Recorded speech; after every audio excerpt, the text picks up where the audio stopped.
Every December, while a great many people are trying to look relaxed, I like to become a little more honest. That may not sound festive. It is useful. The calendar creates a peculiar kind of emotional fog. People start winding down. Offices get half serious. Invitations multiply. Spending gets easier to justify. The year begins to feel finished before it has actually been examined. That is dangerous. Most people do not end the year. They slide out of it. Then January arrives carrying the same financial habits, the same blind spots, the same waste, the same hopeful promises, and the same quiet confusion about why money still feels harder than it should. I have never liked beginning a year with emotional optimism unsupported by arithmetic. Arithmetic deserves a look first. So every year before the next one begins, I like to reset my financial thinking. Not because I have forgotten the principles. Principles do not change often. What changes is behavior. Drift, creep, the little leaks that never make a dramatic sound but quietly weaken the whole structure. A good financial life is not built only from brilliant decisions. It is built from periodic correction. A pilot does not keep a plane on course by pointing it in the right direction once and then falling asleep. He keeps checking, adjusting, correcting, and checking again. Household finance works the same way. A little negligence repeated for 12 months can cost more than one bad month of drama. A little accuracy repeated for 12 months can restore a lot of quiet power. That is why I like a year-end money reset. Not to perform discipline, to recover reality. Reality is the most useful financial gift a person can give himself, and it is surprisingly rare because most people would rather feel responsible than know precisely what happened. Feeling responsible is not the same as being effective. At the end of a year, I want answers to very plain questions. How much money actually came in? How much actually went out? What did I build? What did I merely maintain? What did I waste? What did I tell myself was temporary that has now become recurring? What system quietly got stronger? What habit quietly got weaker? And perhaps most importantly, if this exact year repeated itself 3 more times, would I admire where it takes me? That is the right question. People are too polite with themselves financially. They ask whether the month was difficult, whether inflation was annoying, whether they deserved the holiday, whether the children needed the expense, whether the subscriptions were convenient, whether work was stressful. All of those may be true. None of them answer the main question. Did the year move your life in the right direction? Money does not care much about your explanations.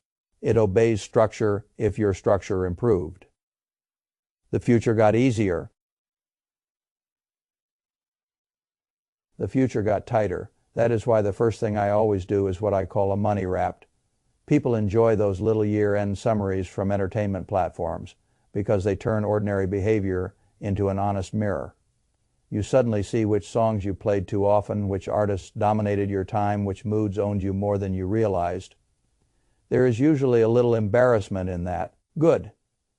Embarrassment is useful if it sharpens awareness. I think money deserves the same treatment. So I sit down with the year's statements and I ask for the truth without decoration. What was my real net income for the year?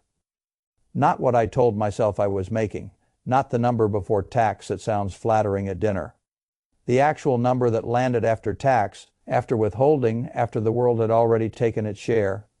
Then I ask the next question, what was my expense number for the year? Not roughly, not emotionally, not what I hope it was, what actually left. And here I separate the categories in a way that I think is much more useful than the way most people do it.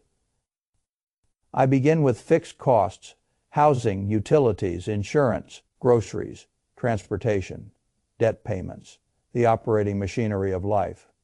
Then I look at discretionary spending, dining out, trips, shopping, entertainment subscriptions, convenience, the little and large comforts that make life easier or prettier or more interesting, and occasionally more expensive than they deserve to be. Then I do something many people resist at first because they think it sounds odd. I count savings and investments as spending for the purpose of this annual review. That is an important distinction. In monthly budgeting, I understand why people separate savings from spending. Fine. But in a year-end reality check, I want to know how much cash left my life for every purpose, including future purposes. If I sent money to a brokerage account, it still left my current cash flow. If I funded a reserve, it still left. If I invested in retirement accounts, it was still a claim I directed somewhere. Why does this matter? Because I want my final year end surplus number to mean something real. If I treat savings separately and then tell myself I had money left over, the statement becomes emotionally flattering and practically confusing. I may simply be applauding myself for money I already allocated. I do not want applause. I want clarity. So after I count everything, including saving and investing as uses of money, I look at what remains. Did I run a surplus? Did I run a deficit? And if I ran a surplus, how large was it really after I had already accounted for all the future directed dollars? That last number is one of the most useful numbers in personal finance because it reveals unused capacity. Unused capacity matters.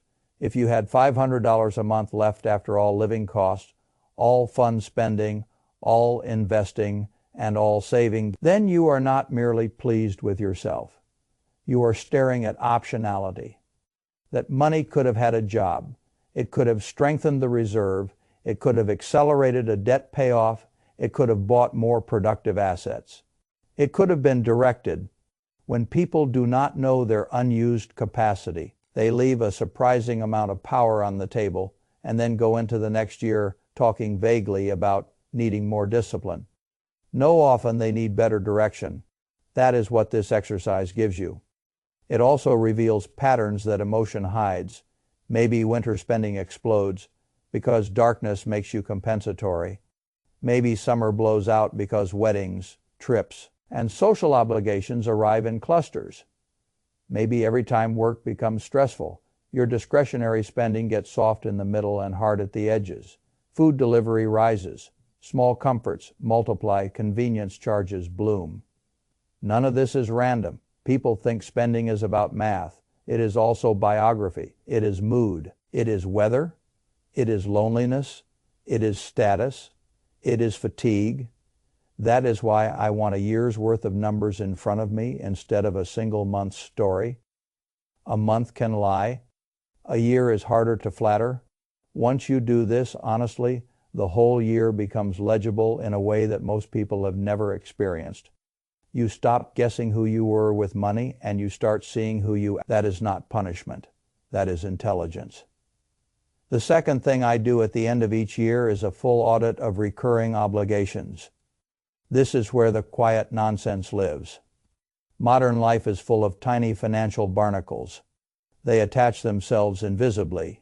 A free trial, a streaming service for one specific show, a premium version of some app you used twice, a gym membership that is now a charitable donation to somebody else's business model, software cloud storage, a meditation app, a fitness app, a meal service, a productivity service, a second entertainment service because one platform had one film the first one did not have.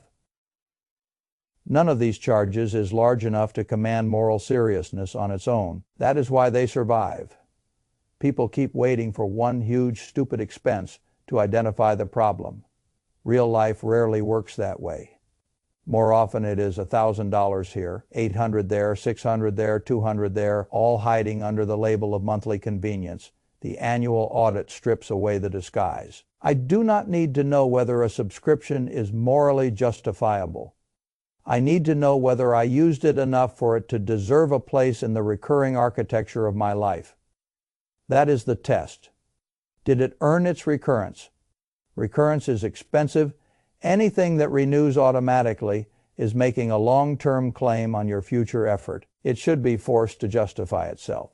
So I go line by line, streaming, memberships, apps, software, recurring online tools, digital services, cloud expenses, newsletters, anything that bills quietly.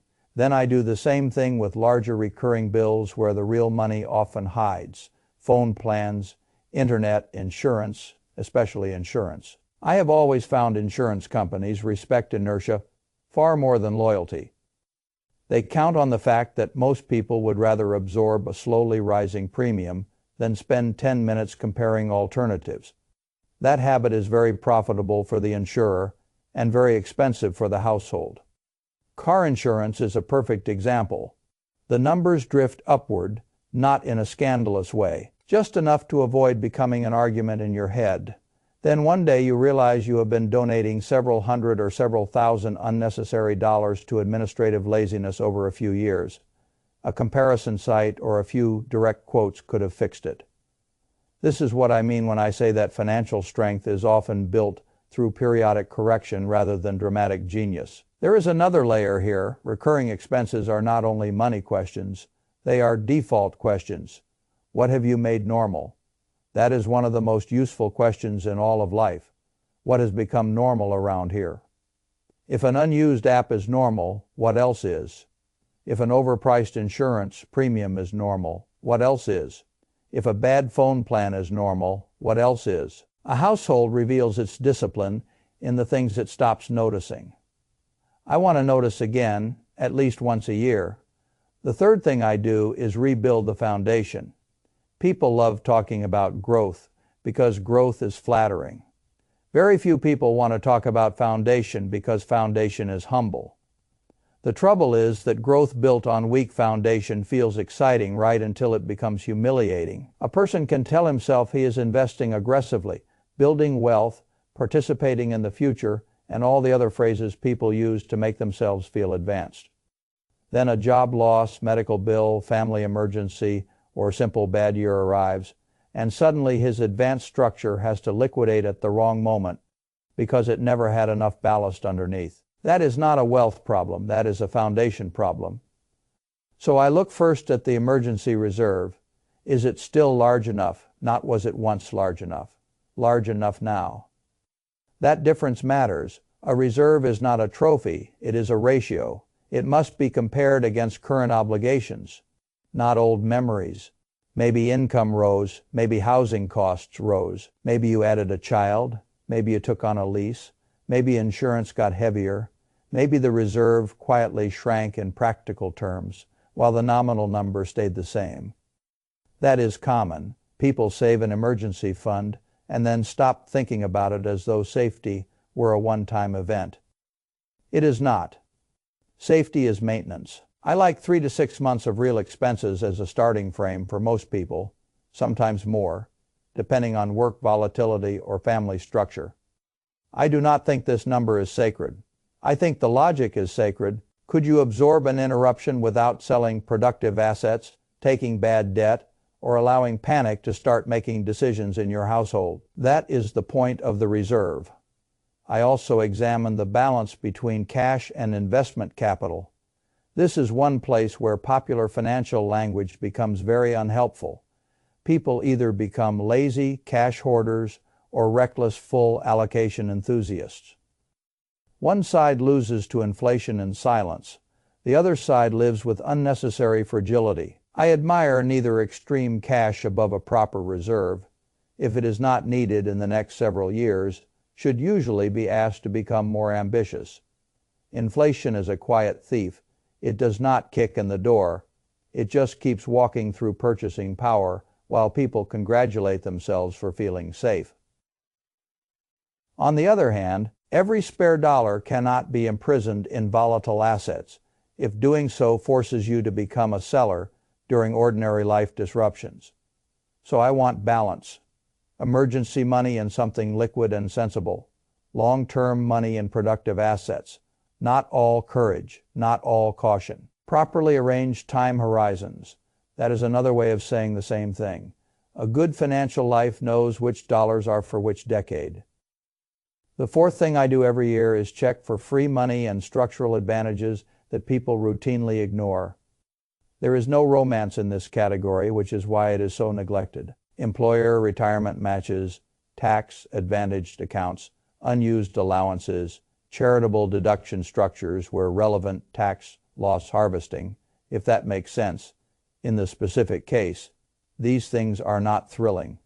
Good. Thrill is overrated. They are among the few legitimate free lunches in household finance, and people walk right past them because no one made a dramatic enough story out of them. I have always found it remarkable that a person will spend hours trying to identify the next hot stock and no time making sure he is taking the full employer match in a retirement plan. That is not sophisticated. That is disordered attention. The employer match is immediate return. It is one of the cleanest returns most workers will ever see.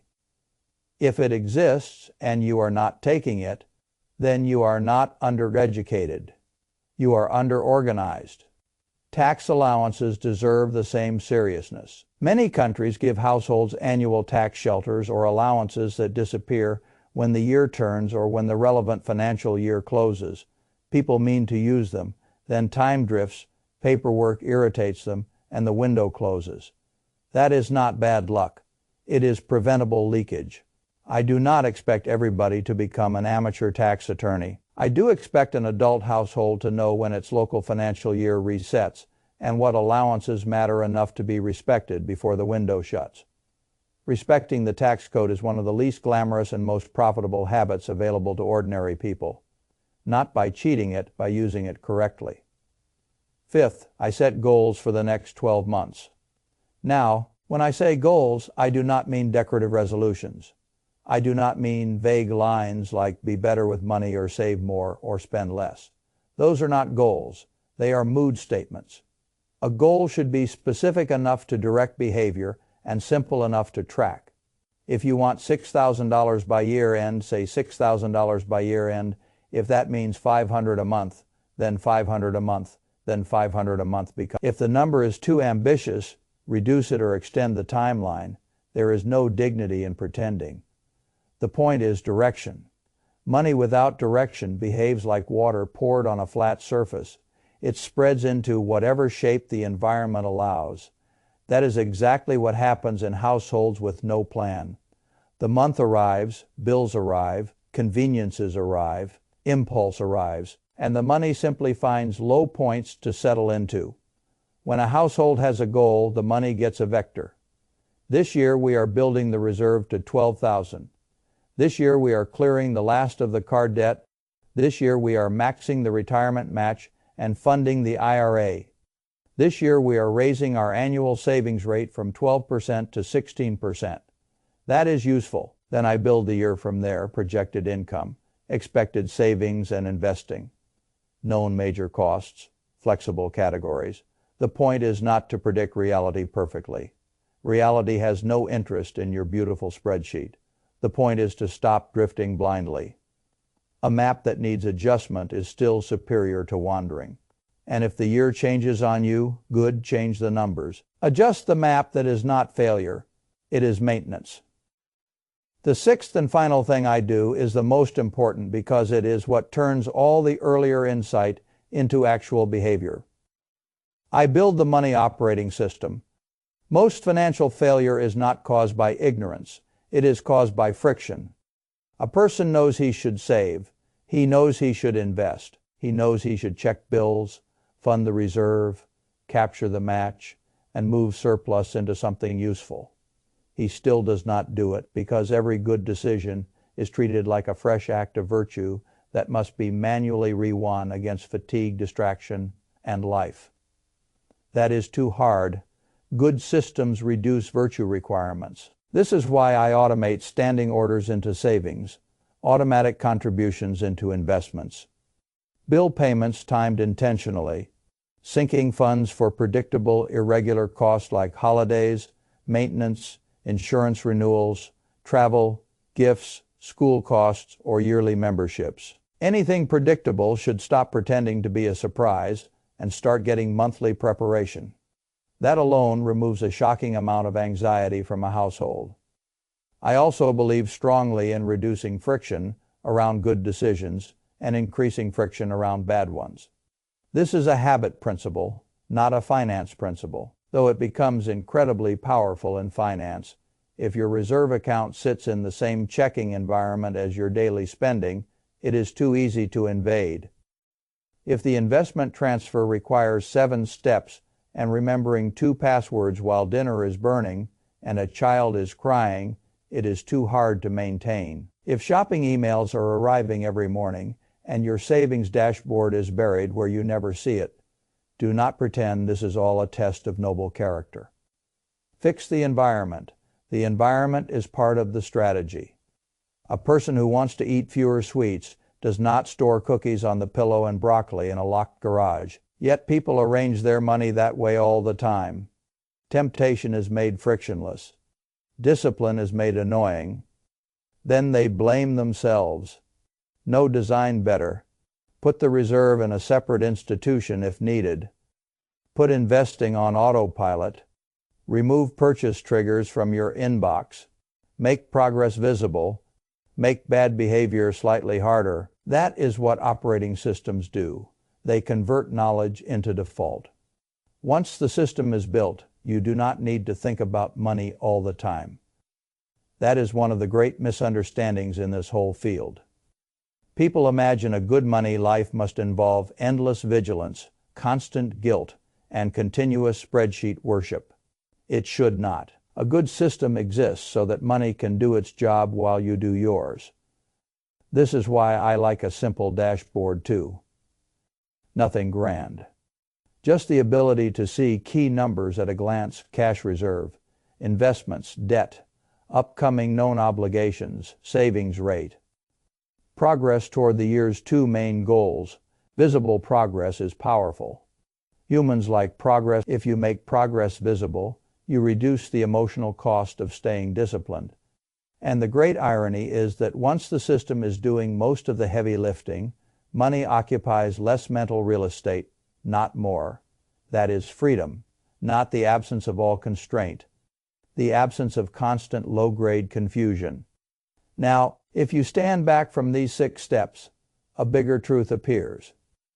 The year-end reset is not really about next year.